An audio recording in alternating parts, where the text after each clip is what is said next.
نۆ مناڵم لەسەر ئەم دوکانە بە خێو کردە يا رب يا الله بإذني تو خوايا يا الله بإذني تو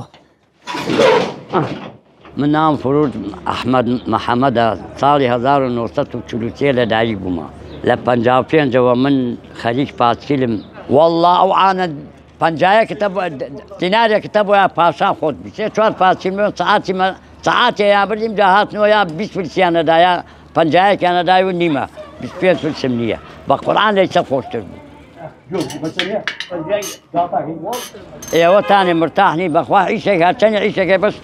مەسوفەکە ناکە چارەی هەڵێ دوو چارەمەیە 4 پاسکیلۆم لەبەرەوە سەحەتم باش بێ بەخوا پاسکیل لە شیرقە و حەپ ئیسە خۆ باشترە وا ئەم حەپە چەندێ ئەڵێ ئەمە ئەی خۆی خراپتر بەسەتیە کۆرە وەڵڵاهی لاشم و مەجبورم تشتەکە پیا و فەقیر ئەبێ گەرە هەر عیشکە بەخوا هیچ مش نییە بڵێ دەوڵەمەن و نەوەڵڵا خانەکەش بۆ ناومونێ خانمیش نییە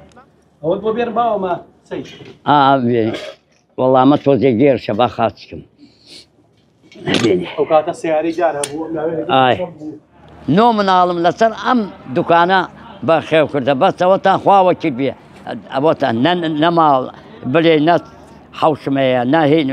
گشت بەناو من و هیچ حوشم نییە مەجبورم بۆیان عیشکە مەگەر بە هەرچی لەو نێبێ بە خێوان بکەم چی بکەم بە قورعان دەور هەشتم تێمە ئەورە خواوەکی دانشم هەتا واللهی بعضە جار یا 2000 خواوەکی بعضە ڕۆژ 1000 میش دەست نەکەوتەوە من ئیسە پاسیل خاسەکەم ئەوانەی لەگەل منابوون بە حەقی خوا کەسیان نەما یەک تقریبا مامەجید بوو محەممەد هەبوو ئەوە لە لای مزگەوتەکە ئەوانەمە هیچیان نەمانە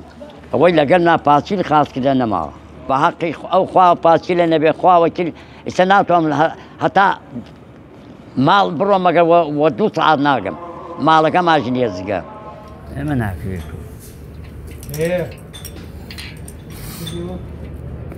ئەرە وەڵڵا هەیە 2-3 سیارەی لە ماڵ 4 پاسیلە بێ بەس بۆ سەحات ئەو عانە هەمبەر بوو فلێبس هەبوو ڕۆژ هەبوو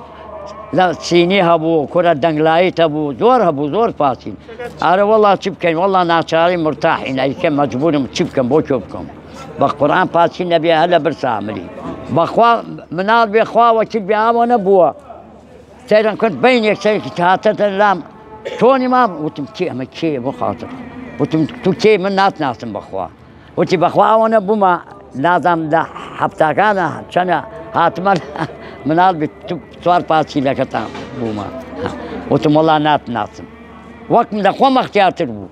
هەر فێر بوومە خواوەکیل بێ هەر حەزەکەم لە ماڵ دڵم شەقە بە ڕازم تێم بۆ دوکانە لێم ڕۆژی 2 پاسیل خاستکەم هەر باش